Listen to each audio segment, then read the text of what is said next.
Bonjour à toutes et à tous, je suis très ravie de vous retrouver puisque enfin les conditions estivales sont arrivées, cette très belle semaine qui s'annonce avec du soleil, voire même dans la région de Bretagne, ici jusqu'à 28 degrés. Donc des conditions estivales sont enfin arrivées, on est le 28 avril et pour les pommes de terre, il va être temps de les buter. Alors bien sûr, les buter, ce n'est pas l'action de les tuer, mais c'est l'action de ramener de la matière organique ou de la terre au pied des plants pour éviter que les pommes de terre verdissent. Si elles sont vertes, c'est la solanine qui fait ça, et ben elles seront pas consommables, elles donneront des maux de ventre et voire même la mort, mais là il faut vraiment une très très grosse quantité pour les pommes de terre vertes. Donc, et aussi une autre raison, c'est d'avoir une meilleure production. Alors pour les pommes de terre, il y a les variétés déterminées et les variétés indéterminées. Alors je vous explique, c'est comme les tomates. Il y a des variétés déterminées et indéterminées. Les tomates à variété déterminée, elles produisent que sur un seul étage de production, alors que les variétés indéterminées peuvent pousser jusqu'à 3, 4 mètres, voire 5 mètres de hauteur, de longueur. Et là, il vous faut faire beaucoup d'étages de production. C'est pareil pour les pommes de terre. Souvent, les pommes de terre précoces, primeurs, qui arrivent très tôt dans la saison, qui sont prêtes en 60-70 jours, et ben, elles sont déterminées.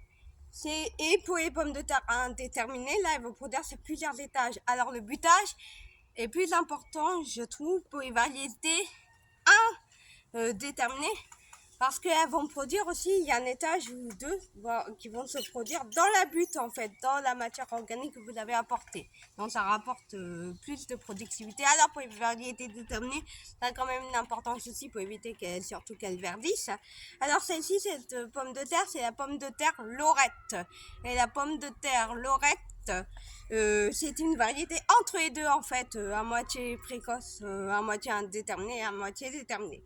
Donc pour butin, moi, vous pouvez buter avec du foin, de la tente de pelouse, mais attention à la putrification et au manque d'oxygène, ça peut étouffer les plants. Moi, personnellement, j'utilise de la terre. Et la terre, c'est ce qu'il y a de mieux, je trouve. C'est de la bonne terre végétale enrichie qui va pouvoir emporter quand même. Et là, vous mettez plein de terre végétale au pied du plant. Vous mettez ça tout autour du plant de pommes de terre. Voilà. Vous continuez. Voilà. N'hésitez pas à mettre beaucoup. Hein. N'hésitez pas. Hein. Voilà. Il faut vraiment amener de la matière organique. Voilà. Et là, on laisse quand même des feuilles dépasser pour la photosynthèse. C'est important. Et là, vous faites ça avec toutes vos pommes de terre. Et le tour est joué. Moi, la prochaine vidéo sera sûrement sur un petit tour du potager. Un vlog, voilà, une actualité. Et n'hésitez pas à liker et à vous abonner. Et je vous dis à très bientôt pour une prochaine vidéo. Ciao!